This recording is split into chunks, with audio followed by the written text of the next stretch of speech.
أنا يقول مقعي هاي محمد حسين حراد شيء أنا واحد قال لي موضوع طلع المشروع الله صفري dadka ayahoogi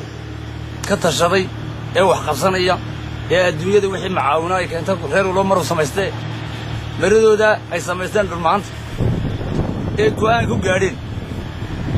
ee calanka ay iyagu samaysteen ay leeyihiin reer khaatumaana reer walba Soomaali maro samaystay oo adduunyada wax ka soo qaato waar wuxuuga haloo daayay waa lagu gafay waa lagu qaldamay gaf cad weeyaan ta kale waxaan leeyahay kuwan Soomaaliland sheeganayay waa dad Soomaaliland oo dadka annaga u gargaarayna oo waa dadka iyagii oo la laayo waa la xasuuqay oo hay fadhfadhadahay waar kuwii idigu shalay adlayseen ee dhul mahante ee 300 qof ka badnaa duurka cad dul marmaraysan kaarayaas ayaa laayay madameera ku fidhay kuwa idiga laayay oo ka argoosanayay dawladna ma haysataan dal firkis ba doonaysa dal firkis adulkooda inay ka qaadateen iyo doonaysa cidna cafu ma haysan ma idiga haru jiiday maxaad uga hadlaysiin oo leedin maxaa dadka iyagii weey Soomaaliland weey ma idiga haru jiiday haridig ma jiiday kuwaasina uma jiiday dul maanta dadka waa lagu gafay dawladda halkana sheeganaysiina madaxweyne waa idig ka baarlamaanku waa idig ka guurtida waa idig wasiirada oo dhan waa idig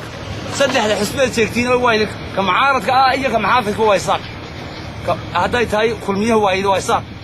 wadaniga sheegtiin waa isaaq u ciidaa sheegtiin waa isaaq ayaa idigu taraxa barsheeg cid idigu taraxda macaawinada la soo qaado eesko shiribiyada ee la soo qaaday laga soo qaado tukriya dawladaha kale hal qof 5 qof baa laga daray gobolka dhanaacooda hal qof bal soo sheega 300 qof baa la diray idiga un baa qaybtamo 3 beelood tiin u qaybtamo 20 milyan baa la keenay oo dollar iyo 5 3 airport baa lagu sameeyay Burcay Hargeysa Berbera airportka Boorama waaga Ilaahay dawladda Soomaaliya oo keeno oo nadiif ah iyo sugaya Siiraayana wax ma hayo Siiraayo konta mashruuc furay imka bisha waxa mashaariic furay halgeeda buursiyo mashruuc kuma jiro ee waxa way reer wala maro samaystay geeda buursina isaga uma tashanay dawladdiisa oo iska dhisan reer wala maraysa loo daayo adduunyada waxa ka soo qaatay tagala waxaan leeyahay ninkan madaxweynaha Soomaaliya ee caalamka isagu xaq caalamku taageerada ka haystay Xasan Sheekh Maxamuud waad ku fashilantay madaxtinimada iskaga dhib xilka adigu iskaga degmaash madaxweynaha ma tidaado iyo dadkii oo la soo yaabiyay adigu dirtaba dabgelis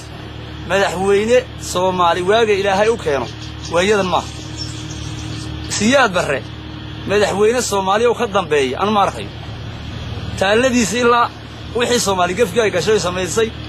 ilaa taaladiisa siyaad barre min Boorama ilaa iyo min Koonfur ay ka dhisaan Ilaahay waan qaldanay isguna timaada dawladda Soomaaliya hagaagsanina ma jirto bes waan ya tashada wax qabsada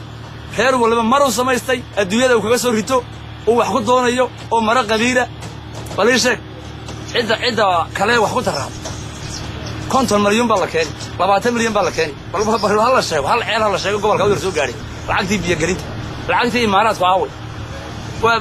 airportka Hargeysa maxay ka qabanay airportka Berbera maxay ka dhisnay bal soo sheego wakaas ariga daaq halkaad ku arag tani waa ma yeedhaan iyadu waaga laakiin tan tashato iyo way noqon reer walba dawladdiisa loo daayay inta Soomaaliya isku manayso Soomaaliland la baxa kuwa jubooyin sheegta waxa la yahay wax jir ama jir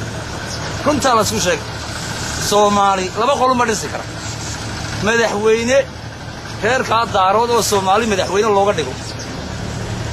iyaga bursi oo maamul looga dhigo ba Soomaali wada kara dawladdu isaaqaya bakhaarka Omar baan xukuumadna bakhaarka Omar iyo daddeera lagu xukumaa wallahi inaanu isaaq dawladda hayno bilaahin hay aniga waa Maxamed Xuseen Xarashay beesha dhul maante ee ayada ka tashatay kuwa budlay ku jira iyo kuwa kan Baraland ku jira intiinuba isku tashada waxa noqda ayina ka tashada siyaasad mashruuciyada caalamkana kaga soo qaadanaysiin iyo qandaraasyada oo wax ku noqonaysa dadkiinuna ayaa u weelanayo iyo meel geed la harsado beerta geed bay noqotay laakiin kuwan budlay ka soo qaadanaya qandaraasyada iska rida ma jeerteen meel buleeyay dhulmahaantana dhal buu leeyahay ha loo daayo wax ogaan leh waa lagu gif